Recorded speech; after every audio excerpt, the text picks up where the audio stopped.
Semakin kita mendekati Allah, semakin iman kita kuat, semakin kita bisa mengatasi pengalaman-pengalaman hidup ini dengan iman yang kuat, sehingga kita juga tidak menjadi orang yang begitu rapuh dalam segala keterpurukan, kehilangan harapan dalam segala kesulitan, mudah membalas ketika ada orang lain yang berbuat yang tidak baik. Mari kita belajar menjadi orang yang berbeda menurut cara Tuhan.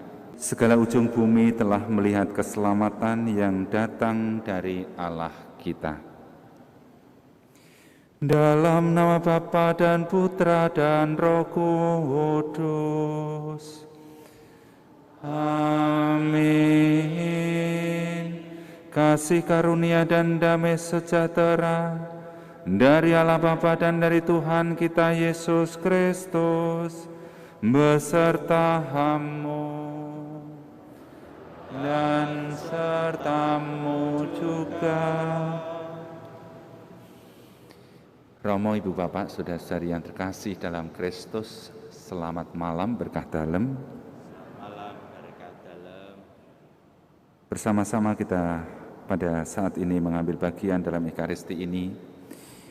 Firman-firman Tuhan yang akan kita dengarkan bersama-sama mengajak kita agar sebagai orang beriman Katolik, diharapkan kita memiliki karakter-karakter khusus yang kiranya bisa kita tampakkan, kita tunjukkan dalam kehidupan bersama dengan yang lain. Karakter-karakter khusus macam apa yang kiranya bisa kita kembangkan, itulah yang akan diurai dalam kitab suci yang nanti akan kita dengarkan bersama-sama. Saudara-saudari yang terkasih, tadi saya sampaikan sebagai orang beriman Katolik atau sebagai orang Kristiani, kita diharapkan memiliki karakter-karakter khusus di dalam kehidupan ini, juga di dalam menghadapi segala pengalaman dan pergulatan-pergulatan hidup. Apa yang diharapkan dari kita, karakter macam apa? Yang nampak dari dua firman yang kita dengar, baik dari Injil maupun juga dari surat Paulus, kita diajak untuk selalu meyakini bahwa pengalaman-pengalaman kehidupan kita atau perjalanan hidup kita ini tidak pernah kita itu berjalan seorang diri, tidak pernah beban-beban hidup itu ditanggung oleh seorang diri, tidak pernah dalam segala keterpurukan kita itu dibiarkan oleh Tuhan. Dan Santo Paulus memberi kesaksian bahwa dalam segala hal semuanya itu bisa ditanggung bersama Tuhan dan dalam Tuhan. Ia mengatakan, pada waktu aku berkenan, aku akan mendengarkan engkau. Pada waktu aku menyelamatkan, aku juga akan selalu menolong engkau. Keyakinan bahwa Allah selalu terlibat di dalam hidup ini. Keyakinan bahwa Allah selalu mencampuri urusan hidup kita. Keyakinan bahwa Allah selalu di pihak kita untuk memberikan pertolongan. Itu kunci pertama untuk melihat perjalanan hidup ini, juga untuk melihat seluruh beban-beban atau pergulatan hidup kita sehari-hari. Dengan keyakinan bahwa Allah beserta Paulus tadi, Paulus meyakini bahwa hidupnya tidak ditentukan oleh pengalaman-pengalaman keseharian. Artinya menjadi sangat sedih ketika banyak beban-beban hidup, menjadi tidak ada harapan ketika banyak kegagalan dialami, menjadi terpuruk rasanya ketika rasa-rasanya sudah tidak ada harapan lagi, menjadi kehilangan harapan ketika apa yang diharapkan semua tidak ada hasil. Tidak tergantung oleh pengalaman-pengalaman yang sehari-hari dialami. Dia tadi mengatakan bahwa dalam segala kesulitan, penderitaan, penganiayaan, atau juga pengalaman-pengalaman kesesakan, kesukaran, di penjara, kesusahan, itu tidak merusak hati Paulus. Bahkan dia juga mengatakan, aku senantiasa bersuka cita walaupun keadaan pengalaman kami itu ada derita. Aku juga bisa memperkaya orang, sekalipun aku ini juga orang miskin, orang yang tidak punya apa-apa. Tetapi aku bisa memperkaya orang. Aku juga merasa memiliki sesuatu, sekalipun yang ada di dalam diri kami itu tidak ada apa-apa, atau kami seperti tidak punya apa-apa. Artinya Tuhan itu memenuhi seluruh kehidupan dia, sehingga di dalam Tuhan segalanya itu seperti terjawab. Maka tidak ada alasan bagi dia untuk bersedih, tidak ada alasan bagi dia untuk berkeluh kesah, tidak ada alasan bagi dia juga untuk merasa terpuruk, karena semuanya bisa ditanggung bersama dan dalam Tuhan.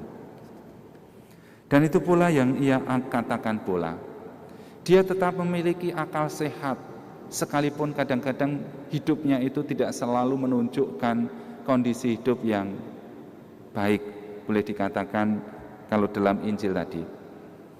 Spontan ketika Anda dimusuhi orang, entah itu dengan cara ngerasani, entah itu dengan cara mungkin mengatakan sesuatu yang tidak benar tentang diri kita, entah itu mungkin juga mengungkapkan apa-apa yang menurut saya tidak cocok dan itu melukai saya. Spontan perasaan kita adalah akan membalas. Kalau toh tidak membalas, saya akan mendiamkan. Sehingga banyak orang kadang-kadang nampaknya ya duduk bersama tapi sebenarnya bermusuhan, artinya jadi tidak cocok. Di rumah nampaknya ya tidur semua rumah, tapi sebenarnya suami istri itu sedang dalam konflik. Dalam kehidupan sehari-hari mungkin kadang-kadang kita merasa nyaman-nyaman saja, tetapi sebenarnya hati saya sedang terluka atau sedang sakit atau sedang ada dendam dengan siapapun. Itu adalah pengalaman-pengalaman kemanusiaan atau manusiawi kita. Tetapi sebagai orang beriman, ia bisa berada di atas itu dengan ungkapan yang dikatakan oleh Yesus sendiri. Kalau ada orang yang berbuat jahat, janganlah kamu melawan mereka. Jangan membalas kejahatan dengan kejahatan. Jangan mata ganti mata, gigi ganti gigi. Tetapi apabila orang menampar pipi kananmu, berikanlah pipi kirimu. Bila orang mengadukan engkau karena mengingini bajumu, serahkanlah juga jubahmu. Yang mau dikatakan kepada kita adalah, bersikaplah, jangan kejahatan dibalas dengan kejahatan. Ketika ada orang lain yang mungkin tidak baik dengan kita dengan segala perilakunya atau kata-katanya atau sikapnya, Yesus mengajari kita, minimal adalah tenanglah. Jangan ikut bersikap seperti dia bersikap kepada kita. Karena kalau demikian juga tidak ada nilainya kita sebagai orang Kristiani. Justru nilai-nilai orang Kristiani sebagaimana diajarkan ini adalah, saya tetap bersikap tenang sekalipun kadang-kadang juga menghadapi orang-orang yang tidak senang dengan saya. Saya tetap bisa mengampuni sekalipun kadang-kadang itu menyakitkan hati saya. Saya tetap bisa terbuka dalam segala situasi sulit sekalipun kadang-kadang tidak ada harapan. Karena hidup saya itu ditanggung oleh Tuhan sendiri, bukan ditanggung oleh orang-orang yang menghadapi kita atau yang berhadapan dengan kita. Mungkin apapun pengalaman, dia bisa melewati di atas pengalaman itu karena pengalaman dia senantiasa disatukan dengan pengalaman Allah sendiri.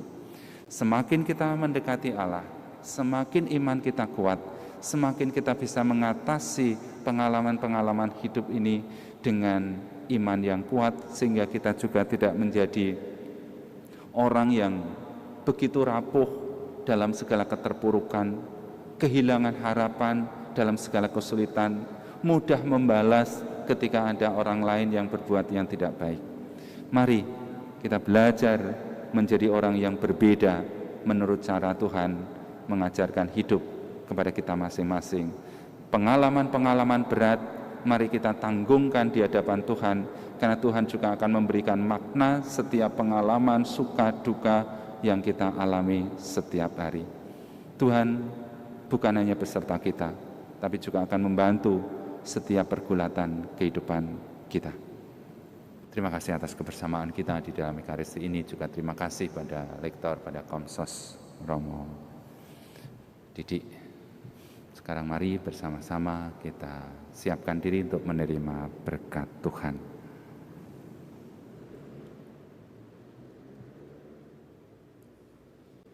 Tuhan sertamu, dan sertamu juga. Semoga kita masing-masing juga bersama dengan keluarga, terutama dalam menghadapi pergulatan kehidupan kita masing-masing, kita diberkati dan dikuatkan oleh Allah yang Maha Kuasa, Bapa dan Putra dan Roh Kudus. Dan demikian perayaan Ekaristi sudah selesai. Syukur kepada Allah. Mari kita pergi senantiasa membawa kabar sukacita Tuhan.